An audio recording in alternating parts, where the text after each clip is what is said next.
kecamatan yang ada di Indonesia. Yang hadir sekitar 700 orang di ruangan Hotel Tavia Cempaka Putih. Yang melalui Zoom ada hampir kurang lebih 500-an orang. Pada rakernas ini akan diputuskan satu calon presiden dan calon wakil presiden yang akan diusung oleh Partai Buruh tanpa koalisi partai. Tanpa koalisi partai untuk pemilu 2029. Siapa namanya? Nanti akan diumumkan di akhir rakernas. Di akhir rakernas akan diumumkan nama-nama calon presiden dan calon wakil presiden Republik Indonesia untuk pemilu 2029. Ada 100 tokoh atau 100 nama yang akan muncul. Dari mana nama-nama tersebut? Pertama, tentu dari struktur partai. Kedua, dari simpatisan dan anggota partai. Dari buruh, petani, nelayan, guru dan lain sebagainya. Dan dari masyarakat umum. Nanti akan muncul 100 tokoh. Dari 100 tokoh muncul dikuras menjadi 45 nama. Dari 45 nama, 17 nama dan terakhir 6 nama. Calon presiden dan calon wakil presiden RI 2029 nanti diusung oleh Partai Buruh tanpa koalisi partai. Bisa saja nama Pak Prabowo muncul lagi, bisa saja. Karena untuk sementara nama-nama calon presiden dan calon wakil presiden itu berasal dari antara lain yang sekarang ada Pak Prabowo, kalangan Polri, kalangan TNI, dan ada satu menteri perempuan yang sekarang ada. Kalangan pesohor, ada jurnalis, ada artis, ada ustadz, tokoh agama, ada mantan KPK, ada anak muda, dan juga berasal dari kepala daerah. Ada yang dari Jawa dan ada yang dari Indonesia Timur. Muncul nama-nama itu. Nah, nanti lebih jelasnya dari kalangan yang sekarang berkuasa di pemerintahan, dari kalangan pesohor, dari kalangan kepala daerah, dari kalangan anak muda umur 40 tahunan, dan dari internal Partai Buruh sendiri. Nanti nama-namanya lebih jelas akan diumumkan di rakernas. Saya ulangi, 100 nama diperas jadi 45 nama, kemudian jadi 17 nama, terakhir 6 nama. Dan diusung tanpa koalisi partai dengan mekanisme polling. Polling, survei internal melibatkan kampus, kuesioner ke jutaan, puluhan juta simpatisan dan anggota masyarakat dan anggota Partai Buruh, dan juga melalui mekanisme tim seleksi oleh guru besar independen. Calon Presiden Republik Indonesia dari Partai Buruh dipilih oleh rakyat melalui tadi polling, survei, kuesioner dan sebagainya. Jadi partai tidak memilih siapa calonnya, rakyat yang memilih.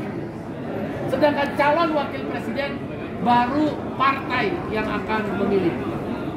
Siapa, mekanisme, sistemnya nanti diputuskan dalam Kongres Partai Buruh tahun 2026 bulan Januari.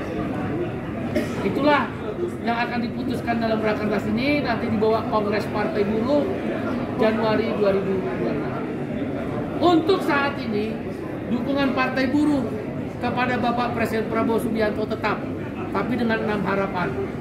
Yang pertama, Omnibus Law, alhamdulillah sudah selesai. 6.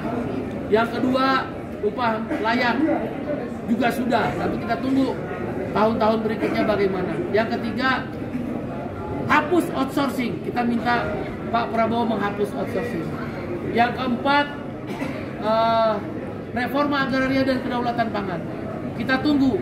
Swasembada pangan kan kedaulatan pangan, tapi reforma agrarianya belum jalan. Yang kelima, kuliah gratis.